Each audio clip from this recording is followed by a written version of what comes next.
Hello, you're listening to Shoot the Hostage. My name's Sarah, and together with my partner Dan, we are a movie podcast where we talk about 8 different films per season based around a specific theme. Now, if you're hearing my voice, that means it's my choice of theme this season. But before we get stuck in, I do want to mention we get quite spoilery, so please bear that in mind. We don't want to ruin the film for you, so if you haven't seen it, maybe go away and then come back. If you like what you hear and you would like to help us out, there are a number of ways you can do that. The absolute easiest one is to just recommend us to a friend. If you want to go the extra mile, a 5-star review on Spotify would be hugely appreciated.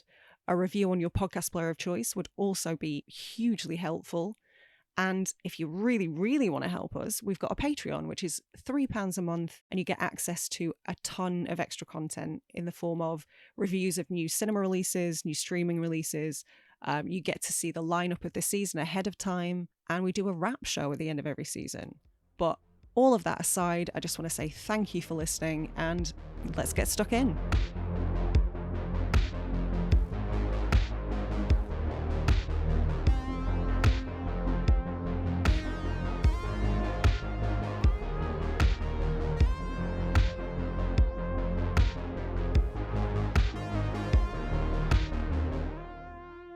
Week 2 of Coming of Age. Your season? My season. And we've gone from one Stephen King adaptation to yet another. To another one. But they couldn't be more different. Well, they're both coming of age movies. Of a fashion, yeah. Because they're both in this season. It's mad how you've chosen 2 Stephen King on the bounce. Was that intentional? No. Completely by accident? Mm-hmm. When did you realise that we were doing 2 Stephen Kings on a bounce? A few weeks ago. Not when we sat down to watch No. Stand By Me. No, I had remembered prior to that. I think that's when I realised. Was it? I think so. I knew this one was based on the small book, novella, I believe is the term. Yes, it's based on The Body, which appeared in different seasons. I believe it was the same book that had, I think, Shawshank Redemption. Okay. And also Apt Pupil. Apt Pupil. I haven't seen that one. Or everyone's seen Shawshank. Yeah, I assume. I don't think anyone's seen Apt Pupil. Does that exist? Is that real? I've seen it. What do you mean you don't think anybody's seen it? But does it exist? Yeah. Okay. I used to own it. Who directed that movie? Bryan Singer, which is why I no longer own it. It doesn't exist. I see what you're doing here. Right. Yeah.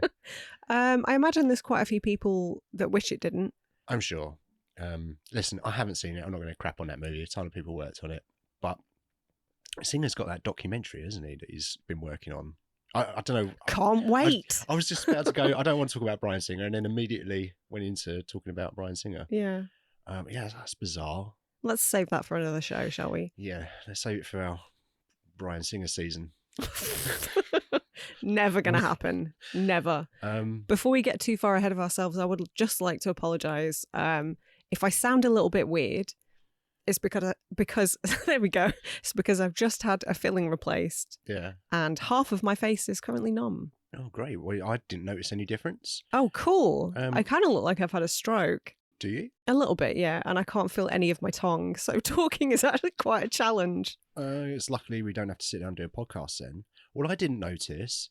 I don't think anyone else would have noticed. But if you have noticed a change, why don't you write in and let us know? Oh, piss off. I feel self-conscious.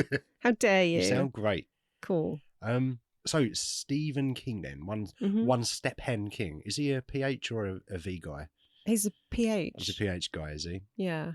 This is kind of based on his childhood. There are loosely. Some of it is, yeah. Some of the things that happen in the film happen to him. Yeah, he took inspiration from certain things in his childhood, like the leech incident, etc. Yeah. I don't believe he ever went looking for a dead body. Okay. I don't know much about the guy, but I just heard that it was kind of loosely based, like you say. Yeah. And the leech is specifically, and just the kind of the growing up of it. Everybody does. Most people do. Yeah. Well, I guess not everybody. Some people don't. Some people don't grow up, do they?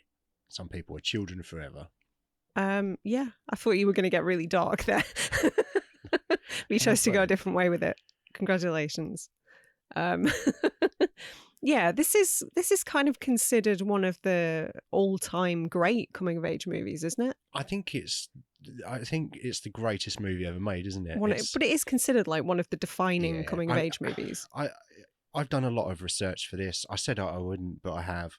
And universally, this film's amazing. It's great. Yeah, it's pretty widely loved. Yeah, including Stephen King, who loves it, thinks it's a really good movie. Notorious curmudgeon Stephen King approved both Carrie and this. Is he a curmudgeon?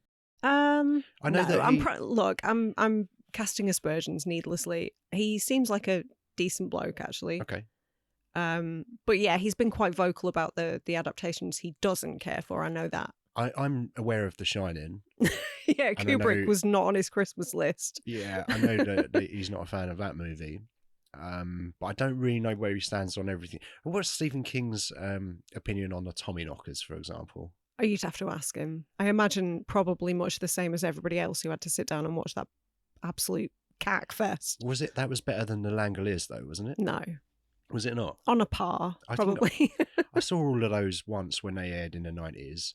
Yeah, the 90s was pretty chock full of lackluster Stephen King adaptations. Yeah, they were like limited series, weren't there? I know we had The Stand, I think, which came out. I feel like that was late 80s. I want to say mid-90s. Was it? I want to say, well, maybe it was between like 91 and 94, I think. Okay. Yeah, that was a miniseries. But we had that on one. Do you remember those double VHSs? I do. Where I think they were like 3 hours a pop. Yeah. Something like that. And I remember watching that. Maybe we watched that more than once. I remember quite enjoying that when I was a kid. There was Salem's Lot in the late 80s as well. Is that a movie? Well, originally that was like a miniseries, but it got chopped up and released as a movie as well. I'm not a big fan of the movie. I think it loses a lot of what made the miniseries good. Okay.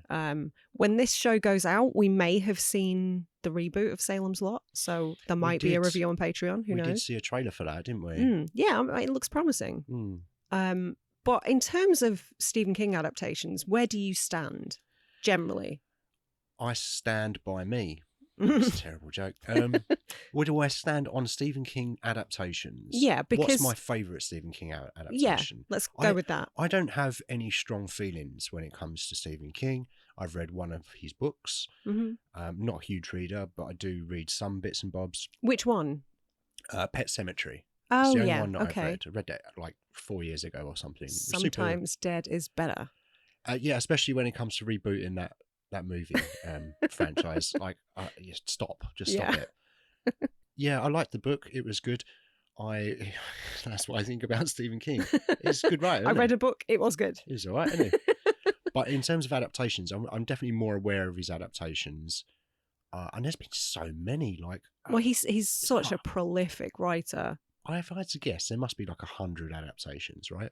Movies, limited series. Are there any games and comics? Maybe more. There are at least 5. I'm going to play it safe We've with got that. 2 versions of it for a start. Yeah, 1990, another miniseries. Yeah. It was definitely the trend back then, wasn't it? Yeah. He must be so loaded. Yeah. And still pumping them out. He clearly loves what he does. Yeah.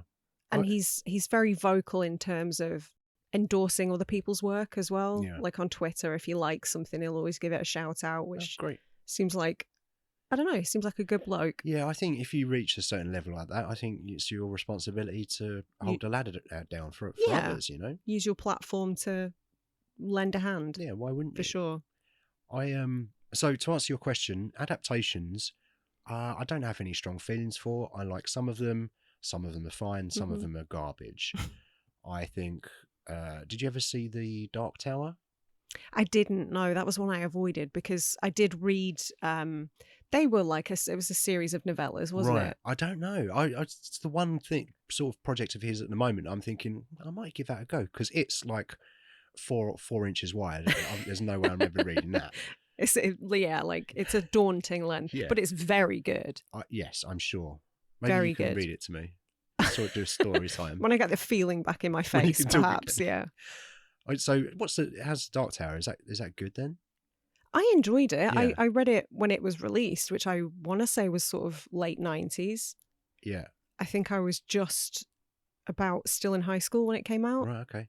But the adaptation kind of flew under my radar. I wasn't overjoyed. Yeah. And And then I saw reviews and was like, oh, okay, guess I'll avoid that then. It's not really worth... It's one of those weird movies that, to me, it's not really bad enough to have a strong opinion on, and it's not really good enough to have a strong opinion on. It's just That's like, almost worse. I think, yeah, that's... And it was just sort of, it starts and it ends, and it's like, Oh, what a no. waste. Aren't they... I say they. Who? I don't know who they are, but isn't there another adaptation of that in the works? Probably. Okay. And because everything gets the reboot treatment as well. You've already mentioned it. There was another version of The Stand a few years back. yeah, I'm quite interested to see that, actually. Already, again, mentioned Salem's Lot. I'm amazed nobody's gone near Misery yet, because that was a really Interesting. strong one. Yeah, that's... Is that maybe my favourite Stephen King adaptation, Misery? It might be. It's a great film. It's so good. It is good, yeah. I remember seeing that as a kid and just being traumatised by the... you know what the part we're talking about. The Hobbling? Yeah. It's so much worse in the book. Oh, I think you've So told me much that worse. before. I'm not going to get into it because people may not have read the book or seen the film, so I don't want to spoil it too much. But yeah, that some of the descriptions haunt me to this day. Really? They're quite graphic and Okay. ugh. But yeah, I mean, we've talked about our love for James Caan on this podcast before, so I'm sure it won't be too long before Misery pops up in a lineup. Yeah, I think it probably will. It's a stuck in a place, isn't it? As well, it's very, very much so. It's also about a writer. All of these works are about writers, aren't they? Including this one. It's like, really? Like, I think he took the advice, write what you know, and took it a little bit too literally. He knows all of this stuff. Aliens, alien clown, space starfish, or whatever they are. Turtle. He's a space turtle. Right. I knew there was something to do with a space sea-based creature. Yeah, quite an imagination. Yeah, for sure. Killer rabid dog, Cujo. That's one, isn't it? Yeah, there's so many. God, yeah, so many. It's daunting to think about how many there are. Like, if we were to sit down and we could probably just do a Stephen King season, couldn't we? We could do a Stephen King podcast. No, we could just branch off and cover nothing but his work. I wouldn't want that. Well, I'm not saying I would want that. And somebody's probably already done it. There's probably a 1,000 of them. Yeah. But we're here to talk about Stand By Me. Yeah. Directed by, I keep thinking Carl Reiner. No. But it's Rob. I said Brian. It's Rob. Brian Reiner. It's Rob Reiner or Rob Reiner. Rob Reiner. It's Rob I've Reiner. always said Rob Reiner, but Okay. I don't know that I'm correct. He also directed Misery. He's got a kind of a weird history because obviously Explain. because he's done quite different films. Yeah. But he's also a really prolific actor. Yeah. He's been on both sides of the camera. I think Wolf of Wall Street is one that I didn't know that was him. When last time we even watched Wolf of Wall Street. My words. I'm the one that can't talk. Well, when I think of Rob Reiner, I always think of This Is Spinal Tap. Yeah, I think Spinal Tap might be my favourite of his because that is, well, it's a banger, isn't it? Yeah. Princess Bride as well. Yep. People enjoy that movie. I love that movie. Everyone says it's good. Do you find nothing to enjoy in it? It's fine. I don't find it very funny. So, and it's a comedy. So I'm like, if I don't find a comedy very funny, then I'm not really on board with it, if that makes sense. I think it's fine and charming. Like, you could put it on a Sunday afternoon and I'll look at it every 15 seconds and go, yeah. Oh, that's Billy Crystal, isn't it? Why are we together? Sometimes I wonder. All right. Obviously joking. Let's not go there. I love The Princess Bride. I really do. Good. And I'm wrong because everybody loves it and it's great. When did you first see Stand By Me? Did you see it when you was a child? I did. And did you like it when you were a child? I loved it, yeah. Really? Okay. When did you first happen upon this? Also as a child. Why are you saying child so weird? I don't know. I think I saw it at a sleepover. I want to say at my cousin's house. And I remember I don't remember much. I remember the leeches. Everybody remembers the leeches. Yeah. Horrifying. And I think I remembered the postbox Oh, yeah. Postbox baseball, yeah. I remember thinking, oh, that's a good idea. No, you're terrible. And no, we don't have them in the UK. You're We've just got terrible, Muriel. letterboxes. The equivalent of that would be going up to someone's front door and just bashing their door in with a bat. That would be seen as a much more aggressive action. Yeah, hence why it never happened. Yeah. I wouldn't have done it to letterboxes.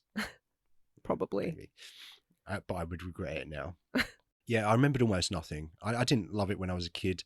I think I tended to avoid it if it was on inevitably on a Sunday and people were flicking through onto Channel 5. Oh, Stand By Me's on. Oh, I'm getting up then, going to my room. So I think I saw it once when I was a kid and didn't really ever sort of revisit it again. Okay. So what, had you only seen this one time before? I think so.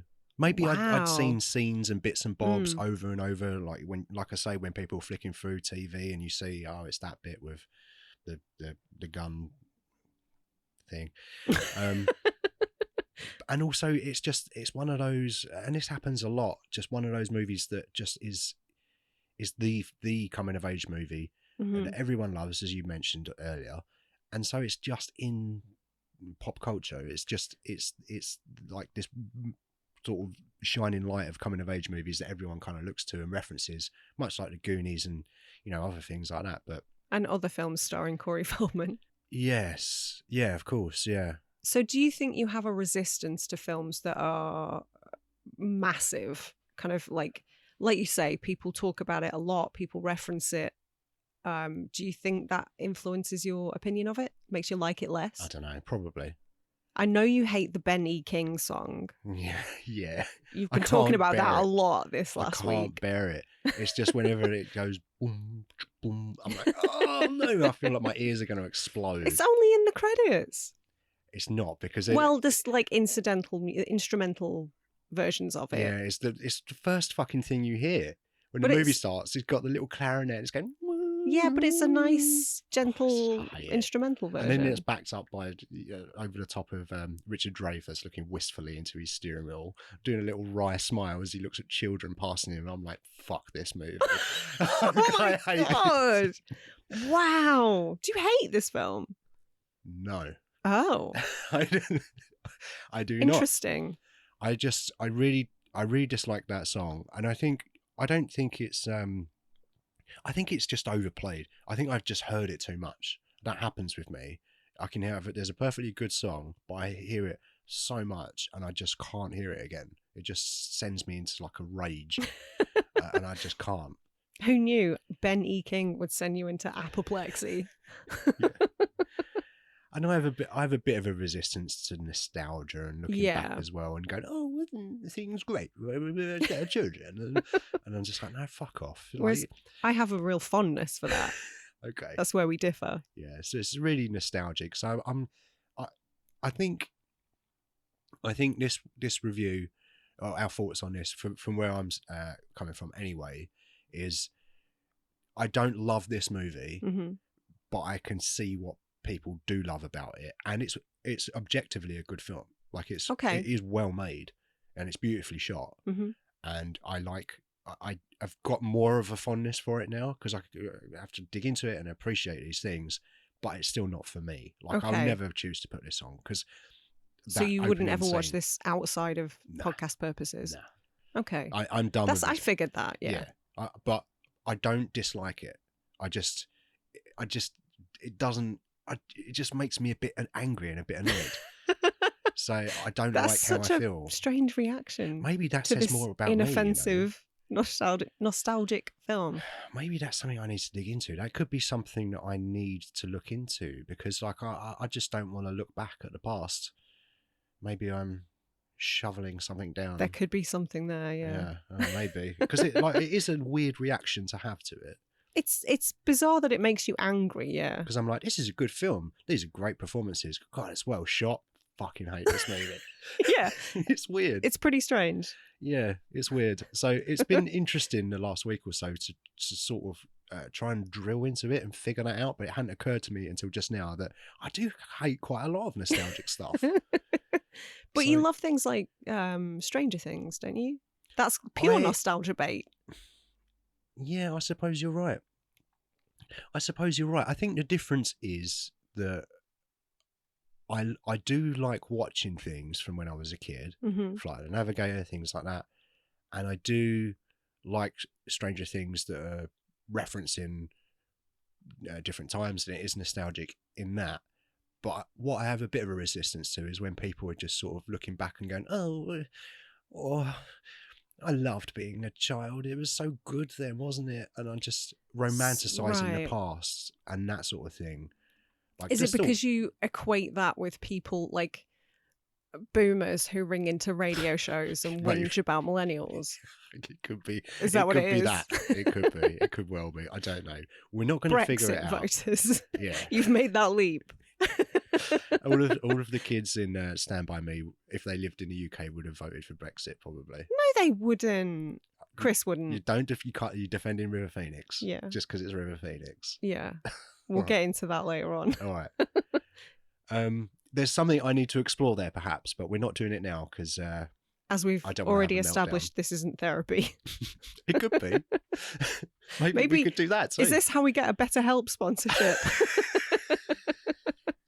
BetterHelp, Dan, please. Should we talk about the people in this? Yeah, let's. So it's a stacked cast, really. You've got already mentioned Richard Dreyfuss, who's sort of barely in it, really. He but kind of bookends the film. He's the bookend, and he's the older version of Gordy. Younger version being played by young Wil Wheaton. Yes. And he was in other things. Star Trek.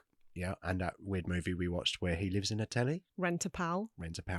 I think he's great, and I would love to see him in more stuff. I think he's more of a writer now, funnily enough.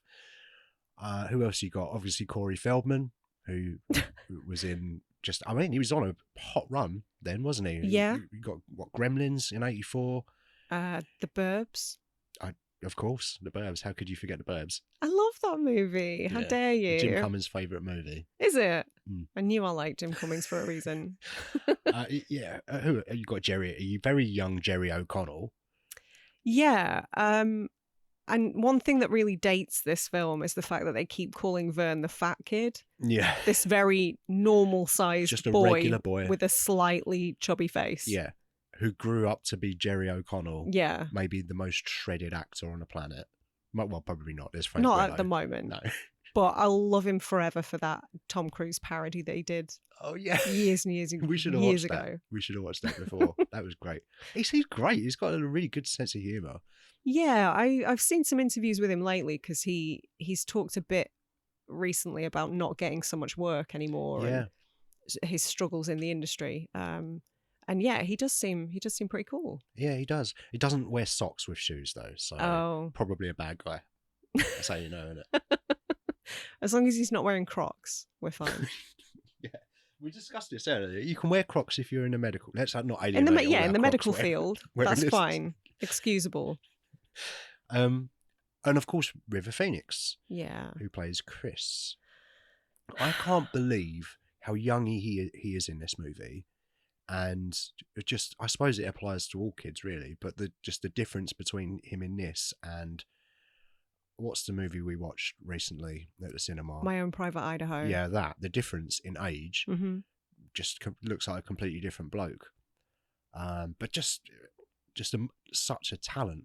I think he was meant to be in the Basketball Diaries. It's so funny you say that because every time I think about River Phoenix and every time I see Leo DiCaprio, I'm just like, you fuck face. River Phoenix should have had your career. Yeah. And I think he probably would have done had he not died at such a young age. I think so because, DiCaprio does make, you would say, probably good choices, I would say. Yeah. It's maybe a bit samey, but, he's working with Scorsese a lot. I would think that probably Scorsese would like to have worked with River Phoenix. He was such a talent. Obviously, everyone says it. I think the thing I know him most from, to be honest, though, is The Last Crusade. Yeah, of course, young Indy. And he is just incredible. To the point where I kind of want to keep watching this movie. Yeah. And I remember thinking that as a kid. I was so looking forward to that movie. And it just absolutely blew me away. And there was no one better at that time to play that role. And then they did Young Indiana Jones Chronicles, and it was Sean Patrick Flannery. That's right. Which yeah. was a disappointment. Yeah. I don't know if I ever watched any of those, you know. Yeah. You didn't miss a great deal. But yeah, I have sung from the hilltops my love for River Phoenix. I was obsessed with him when I was that age. Who wasn't? Definitely sort of tore magazines apart and put pictures on my wall when I was about 12. Yeah, Blue Tack ruined the wallpaper. Yeah. And just by all accounts, like so nice and kind. OG vegan. Yeah. Back when all they had were like beans and tofu, paving the way for us. We're spoiled now. Musician, talented in other ways as well. Came from a pretty odd childhood. Unusual childhood, yeah. His parents were in some sort of cult. Children of God cult, weren't they? And I guess by extension of that, so was Joaquin. Mm-hmm. I haven't done much digging around that because it's kind of irrelevant, but yeah, it's interesting. Mm-hmm.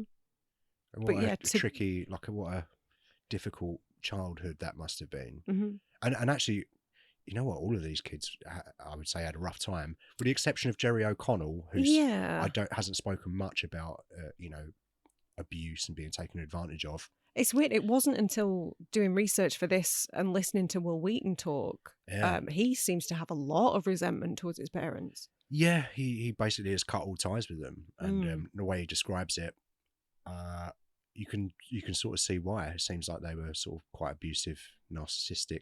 Well, was his mum was in the industry, wasn't she? And they kind of forced him into it. I think she was an actor back in the day, got some advert work, kind of forced him to do it. Oh, you know, you got to help the family, kind of emotional manipulation and that sort of thing. And apparently his dad always hated him. Wow. But loved his siblings, and there was so he had a lot to draw on for this part then. Yeah, and another performance, you know, like between him and River Phoenix, they're great. And they're all great. Mm-hmm. It's going to be a theme here, me going, this movie's great, but I hate it. Yeah, he's had an interesting life as well, and seems again super cool and super open and talking about mental health and stuff. And I just think you've got to do it because it makes you feel better. It makes someone else listening to it feel better if they need to hear that. I'm all for it. No, he's a beta. He's a isn't that what people say? He's a beta cuck. Ugh. No Andrew Tate-isms here. Only ironically. Yeah. Who else we got? So Corey Feldman, I mean, also had a tricky childhood, by all accounts, in his own words. I actually don't know much about his history. I know he's hinted on several occasions at some of the abuse that went on in Hollywood. And he's done more than hint. But he hasn't named names, has he? Has named names. Has he now? Yeah, I believe he has. He's written a book. There was a weird... I never saw it. I can't say it was weird, but there was a documentary that he made that was meant to come out in 2020, and there was this whole thing. Yeah. That he had it lined up on his website to launch. And the story that he tells, I listened to he got interviewed by Steve-O, of all people. Okay, as you do. Yeah. And he was talking about how it got hacked, basically, and it went for months, and people were logging in to watch this Corey Feldman movie, but what they were logging into was really someone else's site. Oh, wow. Yeah, he seems to be the world's most unlucky man, and I don't know what to make of that. He's an unusual guy. He sure is. He's clearly got colourful some character issues, shall we say. Mm-hmm. So I don't want to crap on the guy too much, but I think he's insane. Yes. And I'm so glad that he exists, because if he was never in any movies ever, and the only thing he ever did is those dance performances that you see on YouTube, I'd be happy with that. Would you? And it's one of those things that whenever I'm feeling a bit blue, if I'm feeling a little down, I'll pop myself on a little Corey Feldman video, and I'll just be like, the world's not such a bad place, is it? And watch him do some sort of terrible version of Michael Jackson's dance routines. And there's there are some crazy ones as well. There's one where Howard Stern is like wearing leather pants and they're doing this Hawaiian themed thing. And then Feldman's just got a big jacket on and starts doing the Michael Jackson dancing and lip syncing away. And that was from like 1990 or something. So he's always been interested in music. Yeah. And did you ever see his, or the highlights of him being on Wife Swap? Oh, good Lord. No. Yeah, that wasn't a great look for him. Oh, dear. He didn't come across very well. Let's just say that. Okay. Well, look, some of the stuff he said about the people in power in Hollywood, I'm sure there's a huge amount of truth to it. And there's no such thing as a perfect victim. Yeah, of course. So, let's grant him a little bit of grace, even though he's nuts. Yeah, I tend to agree with that. And I think I'm genuinely, when I hear him talk or I watch something that he's doing, it gives me genuine joy and pleasure. And some of that, I'll admit, is me going, come on, mate. It's a bit silly, isn't it? Some of it is laughing at him and not with him. It is a bit, but it's still joy. And part of me loves that he's doing what he wants to do. Like, fuck it. In that Tommy Wiseau way. You know, when you watch a Disaster Artist, it's all about this guy's a clown. Like, he didn't know what he was doing. But do you know what? He done it. Or Ed Wood, that Tim Burton movie. What? I thought you were going to say Ed Wood, as in like the real guy. Edward Woodward. Oh, Ed Wood, the real guy. No, that's it. The movie. I haven't seen that, but I've heard Disaster Artist be compared. Disaster Artist. Yeah, I'm the one that can't talk. Yeah. I've heard the Disaster Artist be compared to Edward. Did I say it again? Yeah. Disaster. Yeah. Am I saying Disaster still? Yeah. That movie was also, it's got some things in common with Edward apparently. Yeah, I can see that. And it's that thing for me. It's like, I just really admire people that no matter what people are saying to him, not always, unless you're Francis Ford Coppola, I'm going to do this thing. I want to do this thing. I don't care what you all think. I'm just going to do it. And there's strength in that, and I admire that. That's why I've got a lot of time for people like Charles Band. Yeah. Good example. Because I think the bulk of his output is not good, but it's very enjoyable, and he clearly loves what he's doing, and he's developed a really core audience and a big fan base doing it. So more power to him. Yes. He does seem to have some talent, though. That's like, oh yes, some of the stuff I fucking love. Puppet Master, genuinely, unironically love it. Yeah. And a bunch of other stuff that Full Moon put out as well. Dolls, Castle Freak. Like, there are some good titles, genuinely. But, there's also Evil Bong. I haven't seen Evil Bong. And Ginger Dead Man. So, yeah.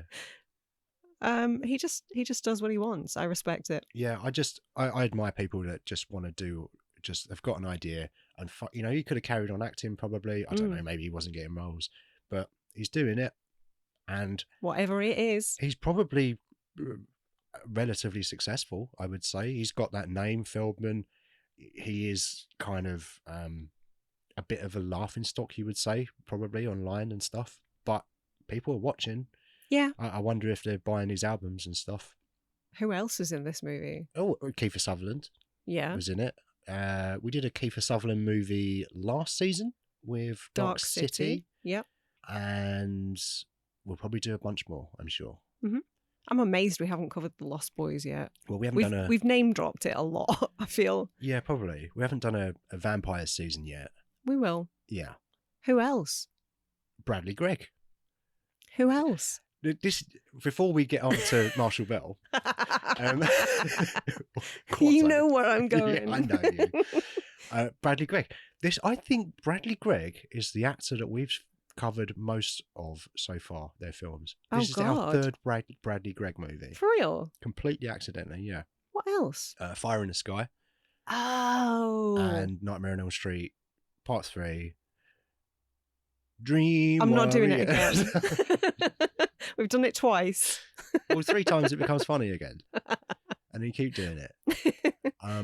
Yeah, it's our third Bradley Gregg movie. I think, How honestly, it's strange. the actor we've spoken about most. Yeah, it is weird. And of course, he plays a character called Eyeball Chambers. That's stuck in my head. And we get into Marshall Bell now, who is, of course, Quato in Total Recall and the mad military guy in Starship Troopers. That's how I know him. And the coach in Nightmare on Elm Street too. Of course he is, yeah, of course. We mentioned this the other day. He's the coach that gets spanked with the wet towel. I love that movie. It's great. Is that it for the cast? Who else we got? Well, a blink and you'll miss it, John Cusack.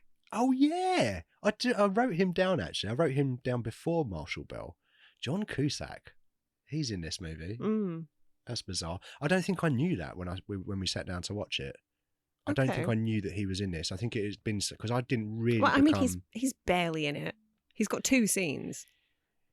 Yes, but he's in it regardless. I don't think I really became aware of him until like Grosse Point Blank. He was not really on my radar. I never saw any of those 80s movies that he was in. Right. Okay. Until later. I think 16 Candles was probably a year before this. Right. So he'd been acting a little bit. Yeah. But yeah, it wasn't until the late 80s when he started doing stuff like Better Off Dead, The Sure Thing. Yeah. Say Anything. None of these films I saw when I was a kid, or was even aware of, really. Crazy. Yeah. Because I think that's when I saw Grosse Point Blank. I was like, oh, it's Joan Cusack's brother. Did you? Yeah, because I knew her from Addams Family Values. As if you knew Joan Cusack before I think John. I did. Yeah. How strange. So we watched this. We watched this the other day. We had a little reminder earlier about the movie, and we've got it on in the background. Oh no, it's the worst bit. It's the pie eating contest. Yeah. Oh, I hate this bit. I can't stand it. But the question I was going to ask you was, do you relate to any of these kids, these characters? Do I relate to them? Yeah. Is there anything in them that you can see in yourself, or is there one, or is there bits of all of them? I mean, I would definitely have been Vern, wouldn't I? Yeah. Clumsy, saying the wrong thing, getting picked on, falling over. So you relate to Vern? Just being a general liability. Yeah, I'm Vern. What about you? I think I'm also Vern. Oh no. Well, the reason I say that is because there's that scene where at the start of the movie where he's buried some pennies under the house, and it's a really funny scene actually, and you see where he's been digging trying to find them, all these holes, and it reminded me of when I was a kid and I was at the beach and I buried a £1 coin at the beach, and it was right funny. It didn't move, didn't do nothing. Oh my god. I didn't make myself a treasure map, that was the problem. But I lost it immediately and I couldn't find it, so I couldn't see the little puppet show, and I was devastated. Oh, no Punch and Judy for you. Yeah. So I'll probably relate to Vern, I would say. Okay. Do you think, like, on a deeper level, you relate to any of what's going on? Because, like, it's funny. I think this is often thought of as quite a wholesome movie that's suitable for children. I think that's kind of the prevailing thought, right? But actually, it deals with some really, really heavy themes. It does deal with some really dark subject matter. I mean, the entire... Yeah, well, the entire central conceit is that they're going to find a dead child. Yeah, they're essentially learning what death is. They're seeing it. They obviously know what it is, but they're actually seeing it. So, yeah, and to answer your question, if we're going to go a bit deeper on it, I do kind of relate to Gordy in a way, because he lost his brother when he was 12. I lost my dad when I was 12. And obviously, John Cusack, what was his name? Denny. Martin Blank, you say? Okay.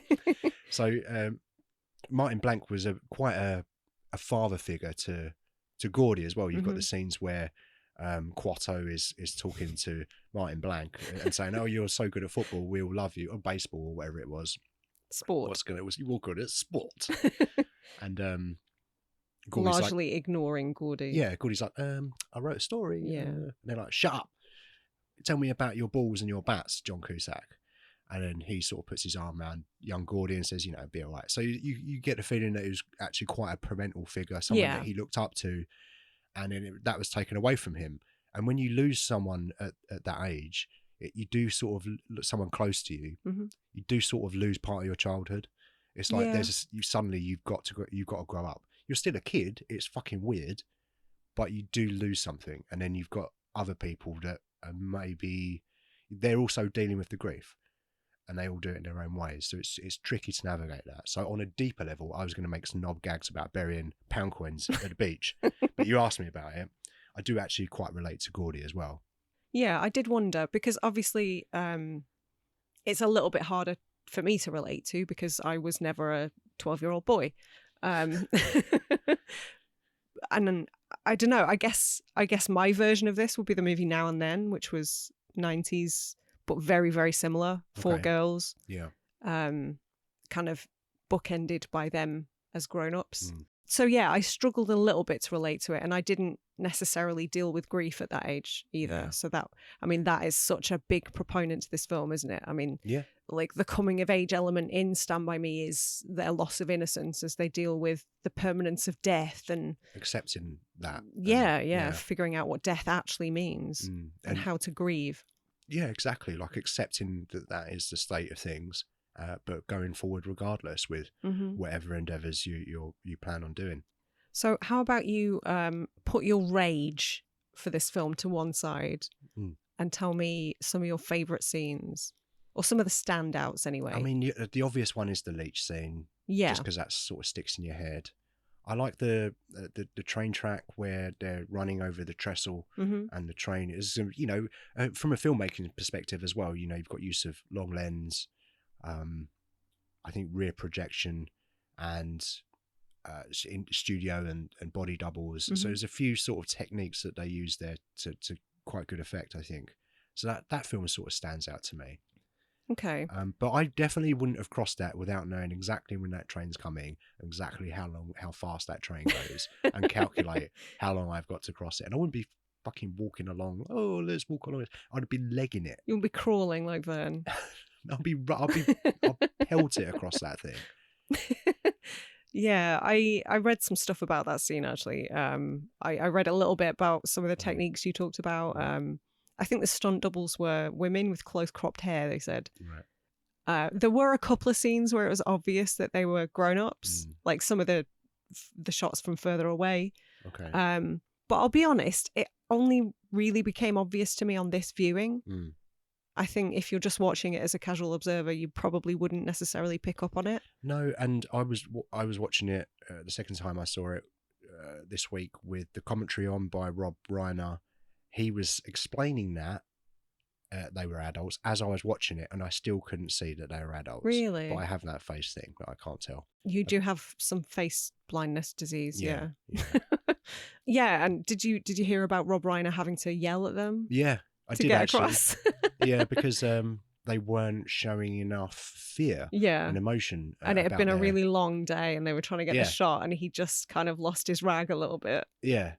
He was just like, if the train doesn't kill you, I'm gonna fucking kill you. Something like, to paraphrase. Yeah, something like that. And they worked. Yeah. And they were really scared, terrified. Yeah. Not ideal. You shouldn't have to bully your child actors to get the performance you need, but I can also understand the frustration.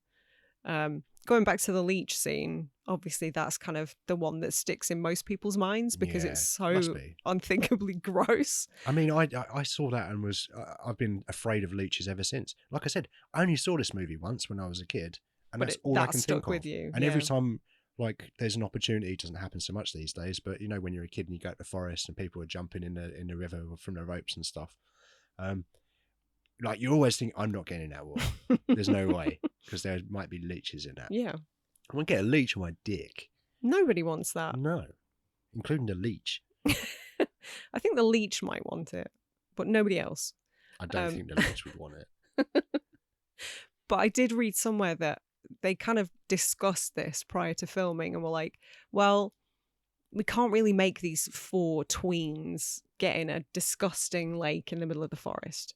So what we're going to do is purpose build one so that it's less gross. But the problem was they purpose built it in a forest. Right. And then it sat there for 3 weeks until they came to film the scene. So by the time they did, it was gross anyway. Yeah. And they all hated it. So they may as well have just got in a pond. I think the problem was that they couldn't kind of predict, how deep it would be. Yeah. It wouldn't necessarily have suited the purposes You don't that they want need it for. drown a child on your production. It's generally considered bad form. I think it's not best practice to drown children. I think that's just good life advice in general, isn't it? Not just on film sets. Just don't drown children. Never drown wherever children. You find yourself. Yeah, don't do it. Solid advice. Yeah. But yeah, they all hated it. It was disgusting. Yeah, it sucks, man. Yeah. Terrible day's work. Sucks. Yeah. Was that a leech joke? No, it wasn't. But yeah, nice spot. Yeah, that was pretty horrendous. You mentioned it earlier because it was on the screen. The scene that I always hated, that apparently plays well with audiences, according to Rob Reiner, is the kind of weird fantasy element. Yeah. Where Gordy's telling this campfire tale about a pie eating contest. But he's not just telling the story, we see it play out. And it feels like such a weird departure for me. It sort of doesn't necessarily fit the rest of the film. I agree. I don't like that scene at all. I hate it. Yeah. And I hate everything that happens in it. You've got obviously the sick and the vomit, but also I feel like it's obviously irrelevant to the story, but the important thing is that Gordy's telling this story, and that's what you're supposed to think. But part of me is like, well, why is it 7 minutes long then? Why are we finding out his backstory and the pies and everyone in the audience and that stuff? And it just goes on too long. Yeah, I don't like it. Yeah, I think that's probably one of my only real complaints about this movie is that sort of doesn't necessarily fit quite as well. But it's a very short film, so I don't know what they would have done if they removed that. Well, I suppose it would end up being an hour and 15 minutes because it is really only an hour and 20 minutes, isn't it? Yeah. When you remove the credits. The junkyard dog. Sick balls, Chopper. Yeah, that's kind of another notorious one that gets talked about a lot. And I don't know. I think that really, I enjoy that because it really does speak to childhood fears and the things that inform them. Because you hear things through the grapevine. Yeah, especially back then more, I suppose. Yeah. Like now it's all online, isn't it? Yeah, I mean, these days somebody would just go on your Facebook residence group and it would be like, that dog's tiny. Nothing to worry about. But back in those days, the stories would pass from one person to another, being embellished slightly every time. And it becomes like this mythical beast, a cautionary tale for children. And them sort of being faced with it and going, what the fuck? Yeah. He's just a puppy. Yeah. I really enjoyed that scene. They were scared. I mean, they ran. Yeah. It could still do some damage, don't get me wrong. But I really enjoy that as well because you get a real sense of who Corey Feldman's character was after that, after he's sort of goaded by the junkyard man. Yeah. And, has a bit of a meltdown. Yeah, you see a bit more from him, which is nice. And he's really good in that scene as well. And again, probably drawing a lot from real world experiences, maybe. Yeah. I think that's why Reiner cast these kids as well. Not because of their experiences, but because he cast the people that he wanted in those roles. Yeah. The actors rather than the characters that they were playing. So, yeah, he was excellent. He casted this movie brilliantly. And in that scene, Wil Wheaton actually had to, just before when they get into the junkyard, Chris and Gordy have a foot race, which Chris won. Yeah. But Gordy's, Wil Wheaton's a much faster runner. So he had to slow down. He's like, well, how do I slow down but make it still look fast? So I didn't go back to watch it, but apparently he's got like a little weird run. I didn't notice that. But yeah, he's Wil Wheaton's a fast runner. You heard it here. Right. Is he still? Maybe. I don't know. You have to challenge him to a foot race. Is he on Twitter? I don't know. These are all questions I don't know the answer Okay. to. You're in charge of Twitter. I never go on there. You look him up. That's very true. I'm on it. I'll do it. All right. Yeah, and then we kind of get into the back end of the film. Obviously, throughout all this, as we're getting to know these characters, on the flip side of that, we are seeing Kiefer Sutherland's character. Is he called Ace? He's called Ace, yeah. Of course he's called Ace. Yeah. Oh, we want this person to seem like an absolute tool. What should we name him? Ace. I think the only other one would be like Chad or Chip or something. Yeah, Chip's a good one. Very 50s American name. Yeah, loathsome character. Yeah, and they were all scared of him on set. Apparently, Were sort of they? distanced himself from the kids and was really aggressive. Like Did he go a bit method? I don't know if he was. I don't know if he was actually method, but he definitely didn't want to interact with the kids. So there was like this mystique around him a bit. I think. Right. I couldn't tell you. I don't know. He seems like a good dude, so I doubt he was an arsehole. But Well, it can't have been that bad because Corey Feldman went on to work with him in The Lost Boys. So yeah, the following year. yeah.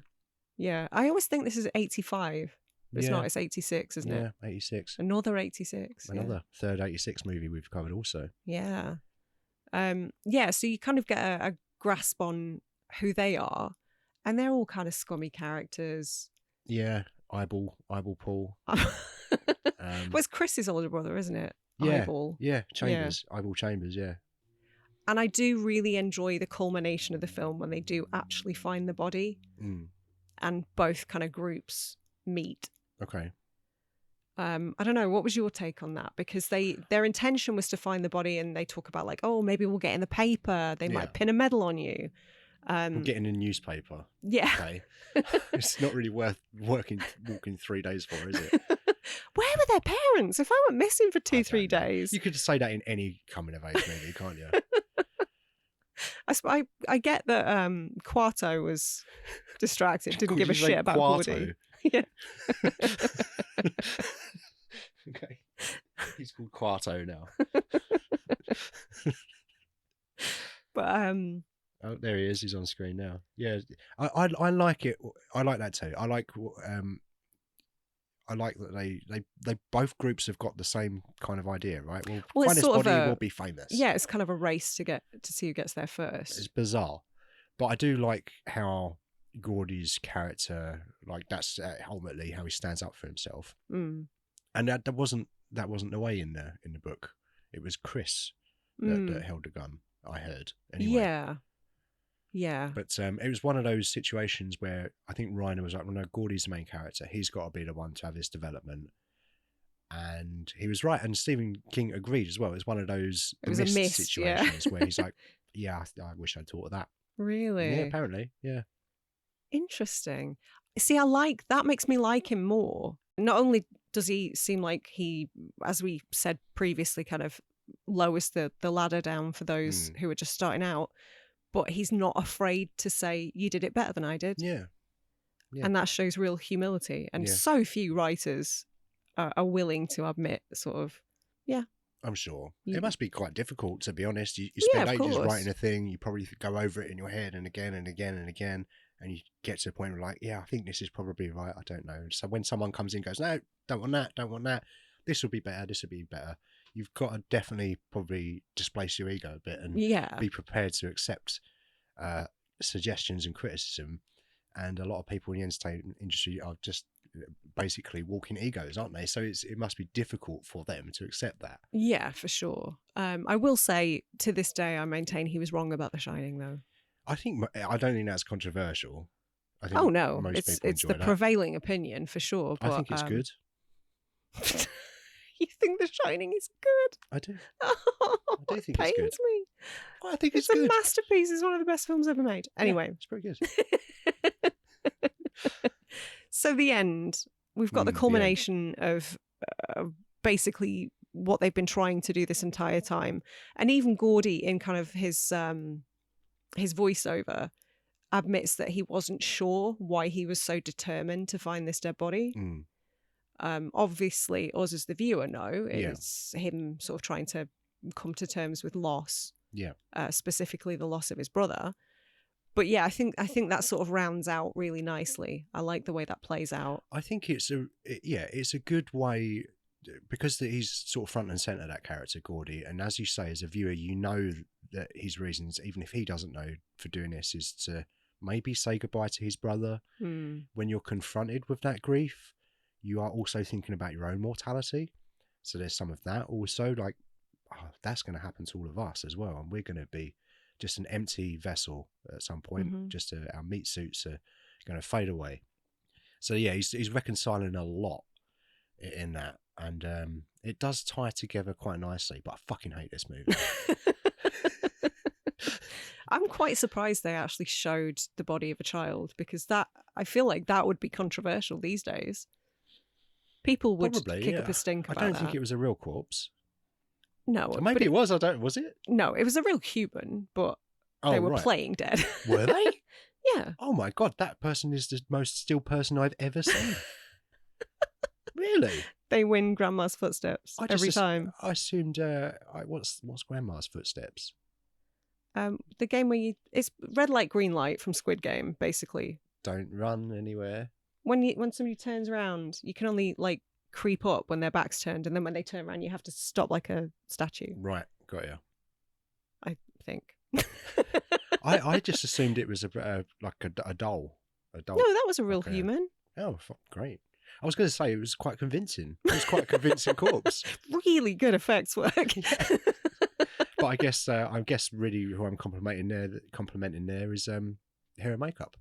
Yeah, and the actor's stillness. And the actor's stillness, clearly. Maybe yeah. it was just a photograph. Maybe it was a still frame. Maybe, yeah. There's a ground projection of a still frame. Yeah.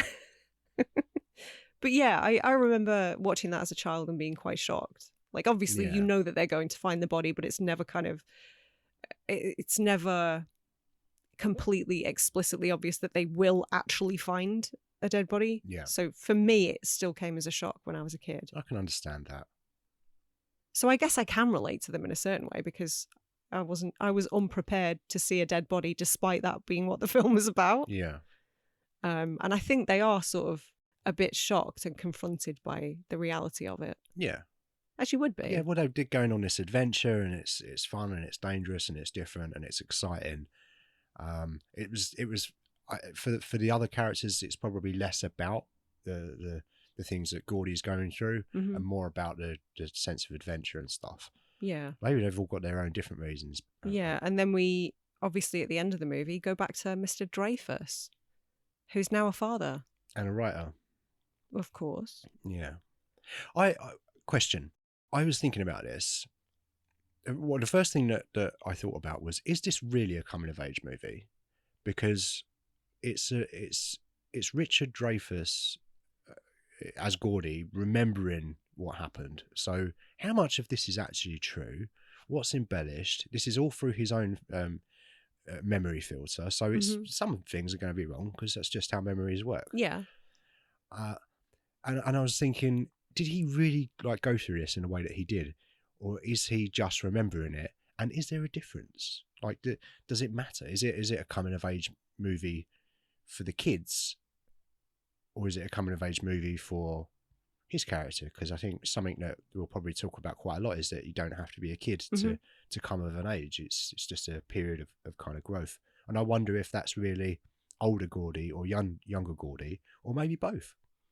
I think potentially both. I think it more so in the literal sense for the bulk of the film. Yeah. But the Richard Dreyfuss version, I guess, does sort of, I mean, so right at the end, he kind of talks about what the guys went on to do, like when they went their separate ways.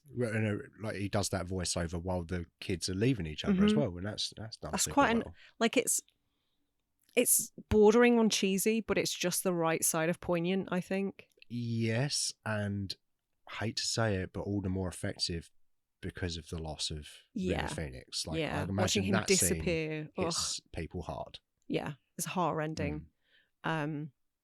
Yeah, especially when he talks about Chris Chambers' death, despite having sort of left the town and overcome and lived his a life, beginnings. Yeah. I wonder why they changed that, because in the book, all three of them had died. Okay. For very different reasons. I wonder, I think I might have heard Reiner say perhaps that was a bit too much, a bit too morbid. Yeah. Or it took the focus more away from Gordy or something like that. It also sounds a little bit less believable. Well, that all three of them met premature deaths. I think it was the right choice. Yeah, me too. It would have been too much, wouldn't it? It would have been like, wow, this is such a bummer, this movie. And again, especially when you consider the River Phoenix connection, it would have just been too much. Agreed. But yeah, I quite like that it sort of ends on that note, with the final line just being like, I never had later on in life friends like I had when I was 12. Jesus, does anyone? Or something like that. Do you hate that? I hate it. Do you? Yeah, I do. It's like, oh, you're being so relatable, aren't you? Richard Dreyfuss, the most unrelatable man on the planet. What? Why is he the most unrelatable man on the planet? I don't know. I'm being feisty about Richard Dreyfuss. He's allegedly a bellend, isn't he? Is he? I don't know if he's done anything bad. Well, I say you have to fucking qualify everything, don't you? You can't say anything these days. I think he's got a bit of a reputation as a bit of a curmudgeon, I think. Right. Nothing more than that, as far as fine. I'm aware. Yeah, I know. You know, it's not the worst thing in the world. When I say dickhead, I actually mean dickhead and not fucking scumbag. Just Do you know what I grumpy. mean? He's just grumpy. A bit grumpy. Yeah, maybe Bill Murray's similar. Yeah. I don't know. And they did a film together called What About Bob, didn't they? I bet that set was a fucking joy. I love What About Bob. Not enough people talk about that movie. Well, we're talking about it now, baby. What About Bob and his goldfish? Yeah. It's a great film. Yeah, I don't know. I don't have an issue with that. I quite like that line because it does sort of speak to the intensity of childhood friendships. Yes, it does. Like when you're a kid, you see your mates all the time. Yeah, it's your life, isn't it? Yeah. And yeah, the line is objectively a great line, and everyone relates to it, and it's because it's true. But I just don't want to think about that stuff. Shut up. Push it down. Push it down. Yeah. Repress it. So what we've figured out is that I definitely need therapy. Yes. I back to that coming of age thing again.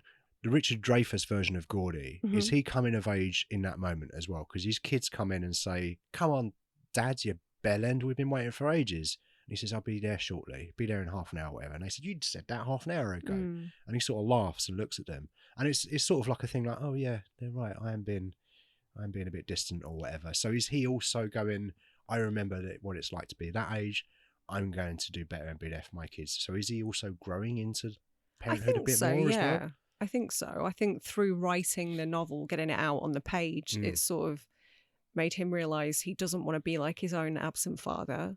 Quarto. Yeah. And I don't know, just doesn't want to repeat the mistakes of the past. Yeah. Like you said, he's sort of been put in the frame of mind of a 12-year-old boy again. Yeah. And he's seeing things from their perspective, maybe for the first time in, I don't know, a while or maybe perhaps forever. I don't know. Yeah, I thought it was quite well done. Yeah. Sort of everything is tied up in a nice little bow, really. Well, it is and it isn't, but it's dealt with very quickly and it doesn't outstay its welcome. And I think it's kind of the perfect ending. Yeah. I mean, you don't need more than that. No. It's a very economical movie, actually. Maybe it's one of the biggest compliments that I can pay it, is that it fucking it starts and then it finishes, but you get everything that you need to know. Yeah. And we're not sort of following one or two characters. We've got four main characters. Gordy's obviously the main character, but you've got to learn so much about them in such little time. And the scenes that you do have when Ace is bullying Chris and Gordy earlier on in the movie, and he takes the hat and that belonged to Martin Blank. Those scenes propel the movie along, and they're quick, but there's so many moving parts, I think, that it just sort of pays off at the end. I just think it's very economically done for a movie that's an hour 20 minutes. I'm not pointing at it going, well, what did they think, and what were they doing, and what happened to them? Why were they there? How expensive was it to get a driving license in the 50s? So it answers all of the questions that it asks. I think it does. I think it answers enough in given the subject matter that it's kind of talking about. But you hate it. I'm being a bit funny. I actually don't hate this movie. I can't stand the song. Yeah. And unfortunately, that song is, and I know you say it doesn't play a lot. No, I know. It's inextricably linked to it. I it's get at the that. end, and the movie is called Stand By Me. You can't not think about it. Would you prefer it if they stuck with the original title of The Body? Yeah, probably. Okay. And that's just like a weird, very specific, very me thing. I do believe that they veered away from that because it read as too horror movie, and the Stephen King connection already made it seem like it had horror leanings, so they didn't want to mislead the audience. It's a smart move. And it's admirable as well, because if you're adapting a Stephen King novel, book, novella, whatever it is, you're adapting a Stephen King story, and you market it as a horror. You would be tempted to market it as a horror because you're going to have a certain built-in audience there. So I do respect that they were like, well, we can't really sell this under false pretendences. Yes, it's so hard for me not to correct you because I know you're taking the piss. So what you're saying is you like this movie? I'm saying objectively this movie is good. I think it's really well acted. I think it's really well paced. I admire the subject matter. It's going for something so big, the biggest thing, and death, and how you deal with that, and the grief. Especially framing it as from the child's perspective. That's kind of unusual. Yeah. It is really interestingly done. And I think Rob Reiner directed the shit out of this as well. I think it's beautifully shot, some of it, especially when they're in the forest and you just got the kind of the wide shots of them, and they're tiny in this big world. It's so effective. And you've just got some really nice crane shots, and there's the part where Vern and Corey Feldman's character, who's called Teddy. You've got Vern and Teddy, and they're kind of walking along the train tracks doing the lollipop dance thing. And then they walk out of shot, and the camera just stays there, and then you've got Chris and Gordy walking towards the camera as well. It's just I love that stuff. Like it's really well directed. It's objectively good. I just don't enjoy watching it because I don't want to think about the parts. Shut up, Glenn. I think that's why. Yeah. Okay. So what about you then? You liked it when you was a kid? I loved it when I was a kid. Loved it when you was a kid. How do you feel about it now? I'm just going to echo everything you've just said. I think it is really, really well made. And I think the performances really do make it. I think the kids are excellent. I get less out of it now as an adult, I'll be honest. That's interesting, because I think with most people, it's kind of the other way around. Yeah. And I can see why. But I think for me, it's still like a strong 3.5 out of 5. Yeah. It's a very well made film. And a lot of people call it a perfect film. But yeah, I think it's great. I just don't love it like I used to. Okay. That's interesting. It's interesting that maybe I've sort of maybe got a bit more out of it than I thought I would, certainly. And I've gone in the other direction. Yeah, it's weird. We've sort of met in the middle a little bit on this great democratic conversation that we've had. I probably won't be watching it again because I don't want to think about it. I don't want to hear that song. But I can see what everybody sees in it for sure. Okay. Cool. So you shaded me when I started talking about coming of age, and you were like, "Oh, I'm gonna program in Stand By Me." But are you glad? Are you kind of glad? I'm glad that we've got it out of the way, because I'm never going to be like, "Oh, we've got to cover Stand By Me" at some point. So yeah, in that respect, yeah, good. It's done now. Okay, but next week. Yeah. So continuing your theme of coming of age, what are we doing next week? I'm going straight back to horror. Of course you are. And we're covering. I wrestled with this choice, and I had something else in this slot for a while. Okay. But I took that out and I put back in Ginger Snaps. Oh, okay. Interesting. One of my favourite Canadian horror movies. Yeah. I do like a werewolf flick. Is it a werewolf movie? It is. Is that a spoiler? No. Are they swearwolves? They're not, no. Peter!